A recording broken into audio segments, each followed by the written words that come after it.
Pemirsa, setelah mendirikan gerakan Bali Ten Pollution, Bali Happy Movement saat ini sudah mampu menggerakkan Gianyar Ten Pollution. Salah satu gerakannya adalah melakukan bersih-bersih pantai yang dipusatkan di Pantai Masjati Gianyar.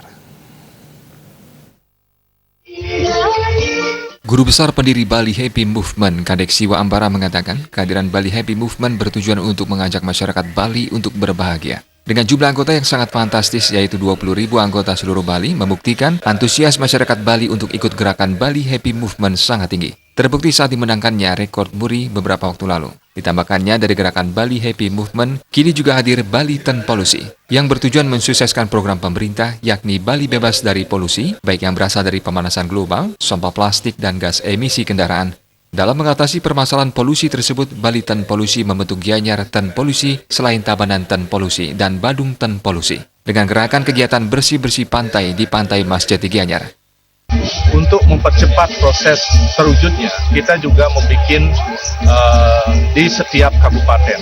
Kita ada Tabanan Ten Polusi, kita ada Badung Ten Polusi, dan kita ada Gianyar Ten Polusi. Nah, kita mengajak masyarakat Gianyar karena lahir di Gianyar, hidup di Gianyar, dan mati di Gianyar untuk melakukan sesuatu, yaitu mendukung program pemerintah Gianyar, yaitu anti plastik.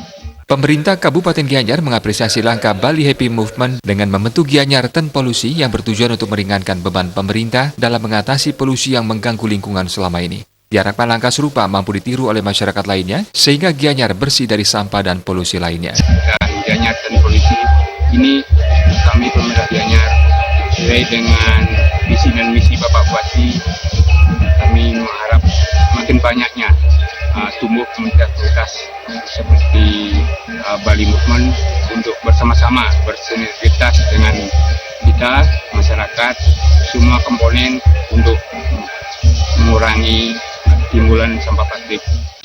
Gianyar Happy Movement yang merupakan perpanjangan tangan dari Bali Happy Movement turut membentuk Gianyar Ten Polusi, yakni dengan menggelar bersih-bersih pantai dari sampah plastik dan menyasar pantai dan tempat suci karena di tempat ini sering digunakan oleh masyarakat umum dalam menggelar suatu upacara maupun kegiatan sosial lainnya. Kita di sini komunitas Gianyar Happy Movement ikut mendukung program Gianyar, yaitu Gianyar anti plastik. Dan mengapa kita pilih di areal Sunci Masjati? Karena tempat ini dipakai untuk umum, baik kegiatan ritual dan juga kegiatan sosial. Sehingga kami pusatkan di sini untuk pembersihan Gianyar anti plastik. Sementara itu, pemerintah Kabupaten Gianyar melalui Dinas Lingkungan Hidup juga turut berbuat nyata, yakni memberikan sarana armada pengangkut sampah dalam mendukung semua kegiatan, baik semua kegiatan-kegiatan polusi selama ini. Sampah kaitan dengan kegiatan aktivitas, kami dari daerah sudah menyiapkan armada alat angkut untuk melakukan pengangkutan TPA. Jaya Kusuma, Bali TV.